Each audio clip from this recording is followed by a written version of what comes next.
சோழ நாட்டு தேவார பாடல் பெற்ற காவிரி தென்கரை தலங்கள் 56வது தலமும் 173வது தேவார பாடல் பெற்ற தலமுமான திருமியற்றூர் லலிதாம்பிகை கோவில் இல்லைன்னா மேகநாதர் கோவில்னு குறிப்பிடுவாங்க.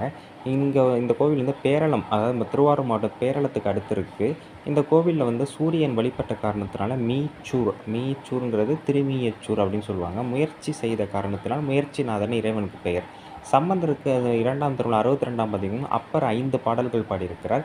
மிக முக்கியமாக நம்ம எல்லாருக்கும் தெரியும், லலிதாம்பிகை அம்மன் மிக சிறப்பு வாய்ந்தவங்க. சுகாசன கோலத்தில் இருப்பாங்க. பராசக்தி பீடங்களில் முதல் பீடமாக இது வருது. அவங்களோட கொலுசு மிக ஒரு புகழ் பெற்றது. அதேமாரி பார்த்திங்கன்னா, இங்கே இறைவன் வந்து இறைவியை சமாதானப்படுத்தக்கூடிய இந்த ஆலிங்கன மூர்த்தியை பார்க்க முடியும். அதேமாரி 4 முகங்கள் கொண்ட சண்டிகேஸ்வரரை பார்க்க முடியும். அப்புறம் துர்க்கை தேவி, அப்புறம் கல்வெட்டுகள் எண்ணற்ற தகவல்கள் கொண்ட கோவில்.